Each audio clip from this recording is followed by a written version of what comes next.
Chapter 7. Why Sweden Stinks. Guess what? Swedes in capitalist America fare better than those who live in socialist Sweden. Sweden's socialist successes can't be repeated in most countries. Socialism has turned Sweden into a nation of petty swindlers. Venezuela, North Korea, the Soviet Union, Mao's China, pre-reform India, American inner-city schools, Amtrak, Sri Lanka's graphite industry, Mexico's nationalized banks in the 1980s, Cuba, Laos, Vietnam, Bangladesh, Libya, the Sandinista regime. There's an expansive catalog of socialism, from the national to the local, from the general to the particular, that socialists do not want us to talk about when we talk about socialism. The list of nations they do want to talk about is very short, and it reads, Sweden. Writing in Britain's Independent, Hamish McRae called Sweden the most successful society on the planet. Not to be outdone, Polly Toynbee of The Guardian christened it the most successful society the world has ever known. In 1976, Time described Sweden as a veritable utopia, operating under Samhället, Sweden's more liberal answer to Marx's dictatorship of the proletariat and North Korea's Juche idea. It is a country whose very name has become a synonym for a materialist paradise. Its citizens enjoy one of the world's highest living standards, and a great many possess symbols of individual affluence, a private home or a modern apartment, a family car, a stuga, summer cottage, and often a sailboat. No slums disfigure their cities, their air and water are largely pollution-free, and they have ever more leisure to indulge a collective passion for being ute i naturen, out in nature, in their half-forested country. Neither ill health, unemployment, nor old age pose the terror of financial hardship. In short, Sweden's 8.2 million citizens have ample reasons for being satisfied. In fact, most are. The Samhället's cradle-to-grave benefits are unmatched in any other free society outside Scandinavia. Swedes enjoy free public education through college, 4 weeks annual vacation, and comprehensive retraining programs if they want to switch careers. In pursuit of new ways to ease the angst of life, a local politician actually proposed that the government provide free sex partners for the lonely.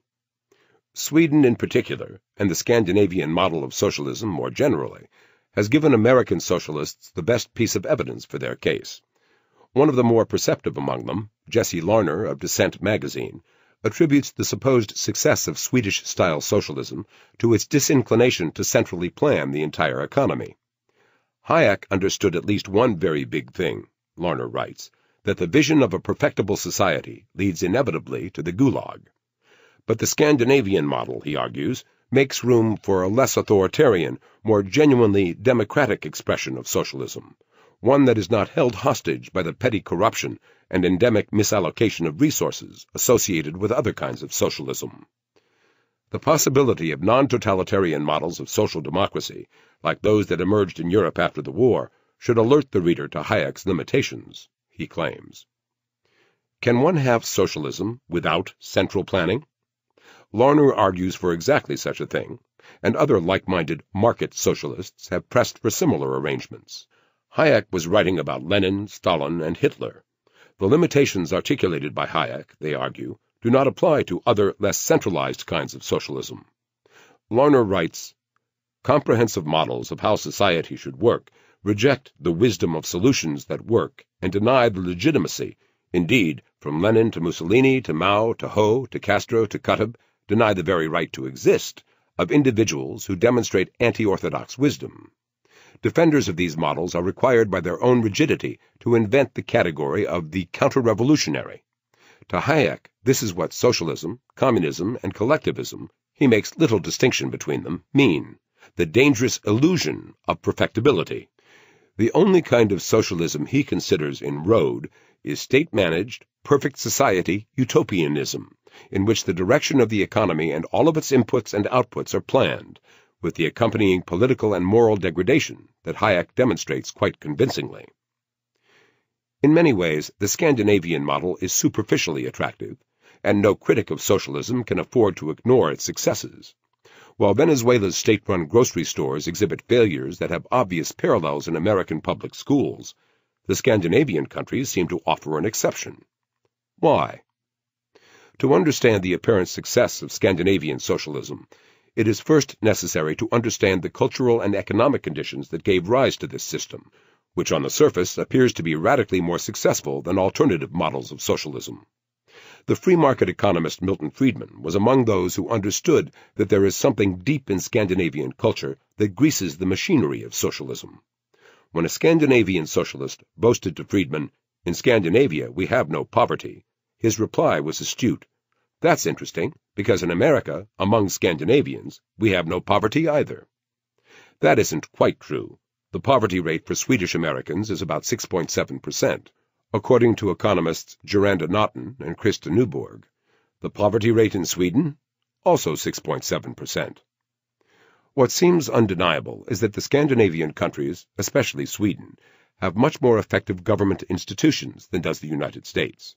Sure, the taxes are sky high, say admirers of Swedish socialism, but at least they get something in return. One of the things they get in return is a relatively efficient government, and one with low levels of corruption. Effective public institutions are characteristic of societies with high levels of social trust, and Sweden is just such a society.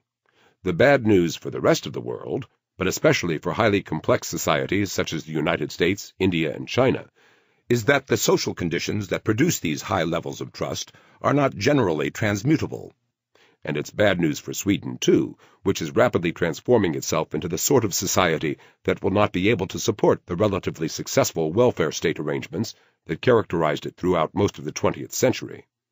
Highly trusting societies tend to be ethnically, religiously, and linguistically homogeneous, relatively small, and often culturally insulated by the use of a rare language, such as Swedish or Icelandic. So culturally homogeneous are the Scandinavian-style socialist success stories that most of them, Iceland, Norway, Denmark, Finland, still have taxpayer-supported state churches, something that would be anathema in a religiously complex society such as the United States. Sweden itself had a state church until 2000, and the Church of Sweden, a Lutheran congregation, still enjoys something close to an official status, listing 73% of Swedes as members, in a country that is 85% atheist. Even if diversity-celebrating Americans wanted to reproduce the social conditions underpinning Swedish socialism, it would be impossible for them to do so, just as it would be impossible for them to become a nation of less than 10 million, rather than the world's third most populous country with more than 300 million residents. At times, this obvious fact becomes apparent even to American policymakers predisposed toward Swedish-style socialism. President Obama, challenged by a critic to explain why Sweden managed its banking crisis with relative aplomb compared to the United States, said, "They took over the banks, nationalized them, got rid of the bad assets, resold the banks, and a couple years later they were going again. So you'd think, looking at it, Sweden looks like a good model. Here's the problem. Sweden had like 5 banks. We've got thousands of banks.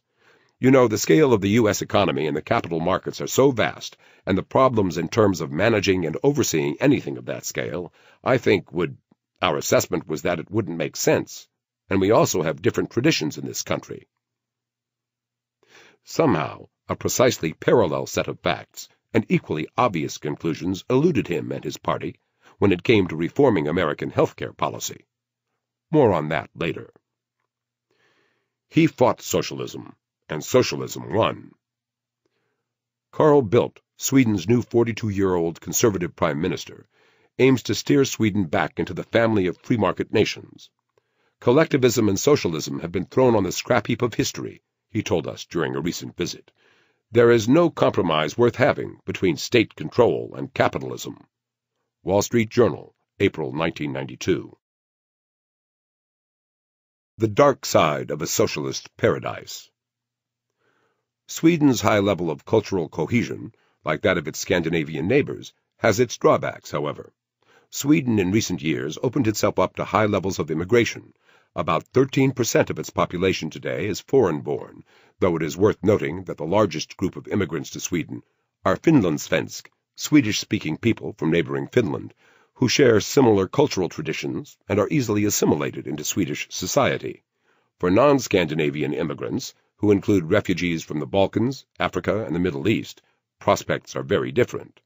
The British journalist Christina Patterson, who spent her childhood summers in Sweden, laments the country's near-universal conformism and describes the situation thus. In a country where pretty much everyone is blonde and beautiful, Gering, I discovered, spent a happy summer at my childhood seaside resort. The non-white immigrant is greeted with generous welfare benefits and a hefty dose of suspicion. What they are not greeted with are jobs. While immigrants constitute nearly 15% of the working-age population, they make up a far higher proportion of the unemployed. In fact, Sweden has one of the highest disparities between immigrants' unemployment and native-born unemployment in the developed world. Its labor market is severely segregated along racial lines, as the Swedish economist Johan Norberg reports. Unemployment problems, in turn, result in de facto segregation. Despite little history of racial conflict, the labor market is more segregated than in America, Britain, Germany, France, or Denmark, countries with far more troublesome racial histories than Sweden. A report from the Free Market Liberal Party ahead of the election 2002 showed that more than 5% of all precincts in Sweden had employment levels lower than 60%, with much higher crime rates and inferior school results than in other places. Most of these precincts are suburban, so outsiders rarely see them. The number of segregated precincts has continued to grow.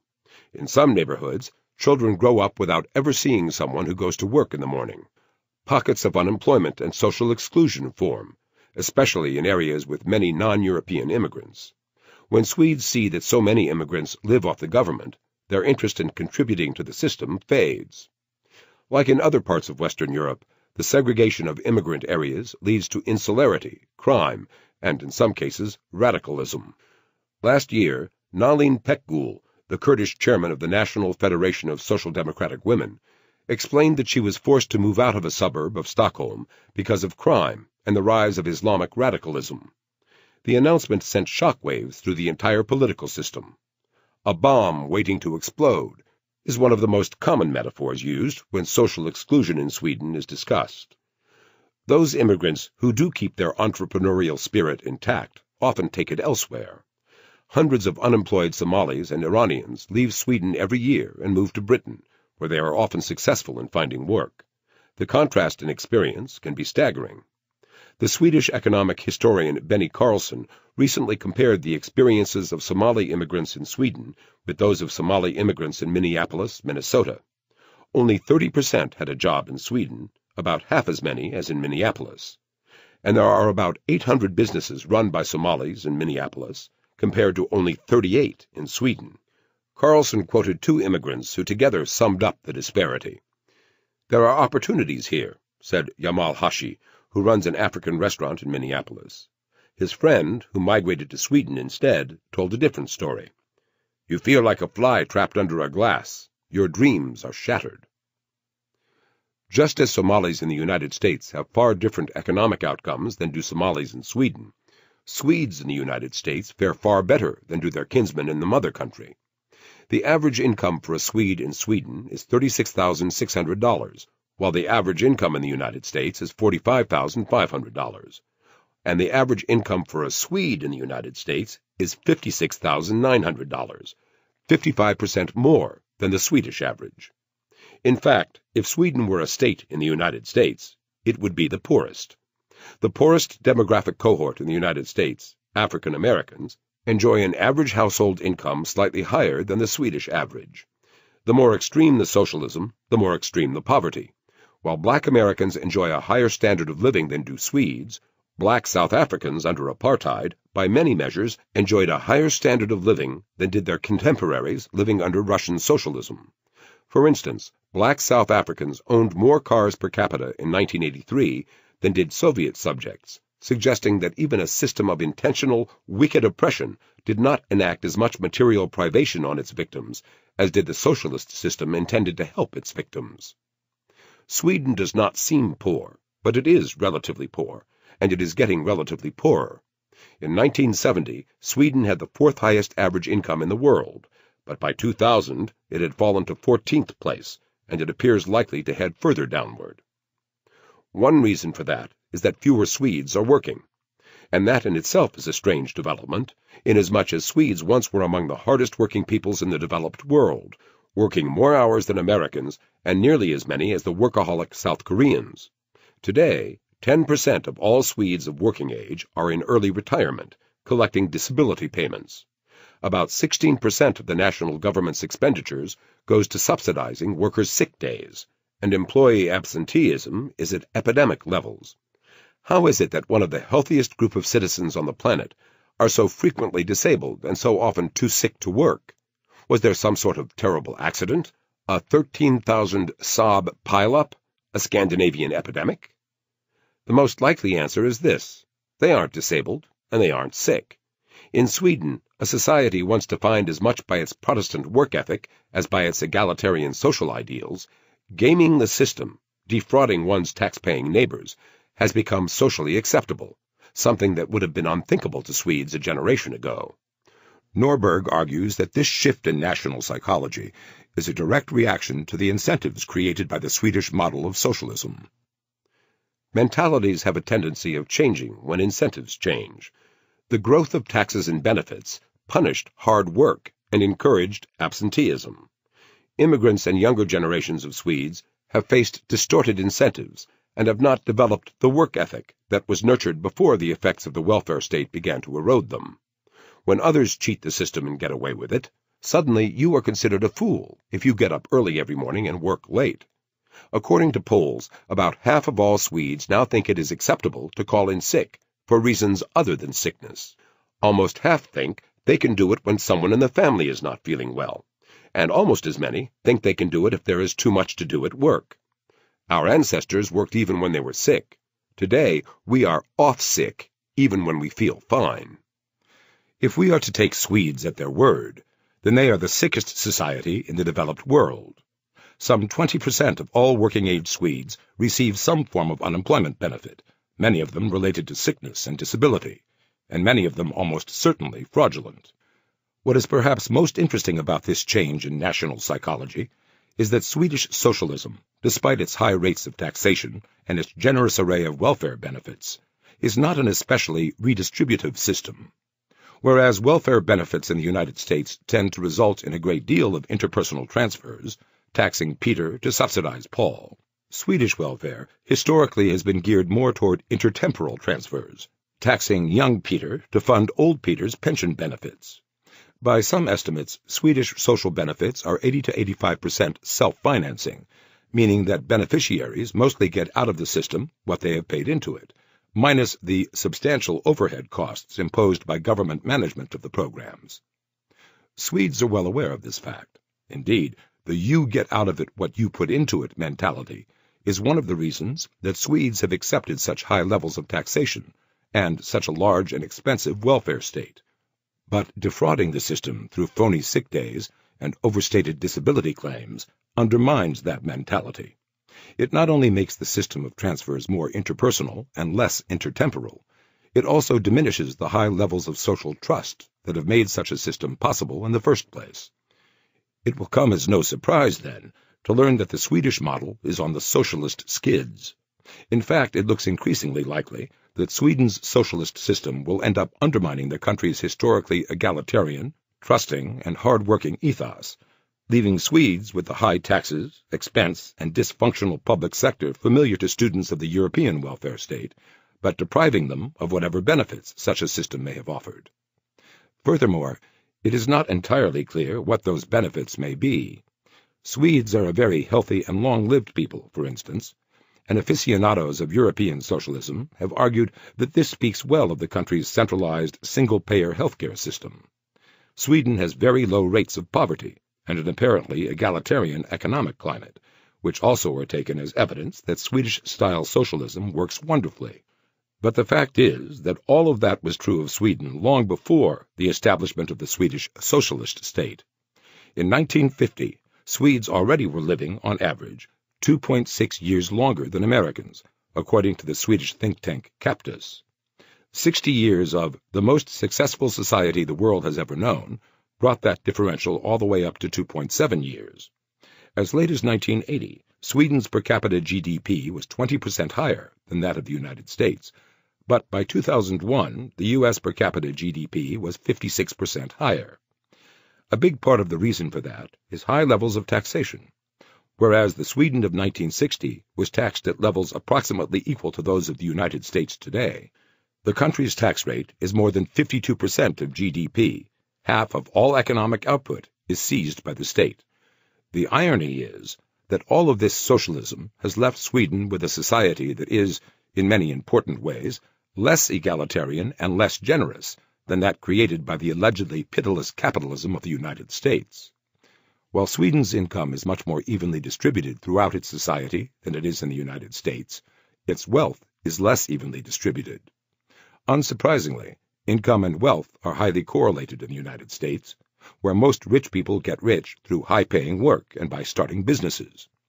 In Sweden, wealth is in fact less correlated with income than it is in the United States, suggesting that wealthy Swedes are less likely to have worked for their money than wealthy Americans, and more likely to have inherited it, or otherwise obtained it through family connections. Not only is Swedish socialism in many ways less egalitarian than American capitalism, the Scandinavians cannot even pride themselves on being more generous toward the poor and the disadvantaged than are the cowboy capitalists in the United States. While studies based on Organization for Economic Cooperation and Development statistics generally find a wide disparity between social spending in socialist Scandinavia than in the capitalist United States, those numbers fail to account for an important fact.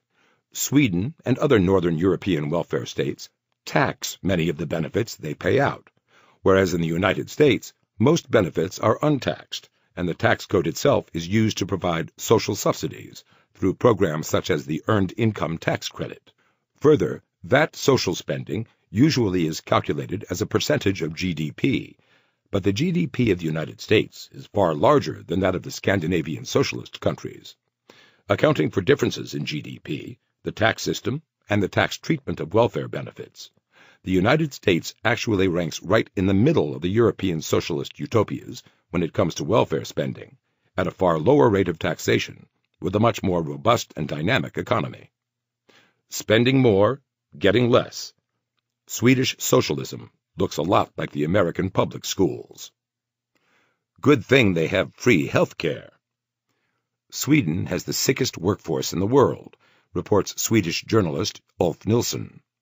And Monday is the sickest day of the week. Another way of describing svenska sjukan, the Swedish disease, is to say that around 1 million Swedes of working age, of whom there are some 5 million, are not going to work today, he writes, or tomorrow, or the day after. In other words, some 20%. Every fifth working-age Swede. In spite of everything being said, the disease does not strike old women worse than any other group. To the contrary, according to the reports, the sickliest Swedes are young men, generally believed to be among the healthiest specimens on Earth. At which point you might say, oops, there must be something fishy here. And indeed there is. Most of the young men, thousands of them every day, lie when they call in sick. The same goes for thousands of young women. And older people, too. They call in sick without being sick. And why? Because it has become a habit. And because, very important this, given the idiotic tax system, you lose very little by not working. Jobs Swedes won't do. Some in Washington jokingly refer to IKEA as the Swedish embassy, and there is no doubt it is the most successful Swedish retail outlet throughout the world. IKEA is well known for its lack of staff, both on the floor and in the back office. Shoppers experience IKEA as a do-it-yourself store. The shopping style stems from the high cost of Swedish employees. Ingvar Kamprad, founder of IKEA, constructed an employment model that minimized state-imposed labor costs. Washington Times, 2007.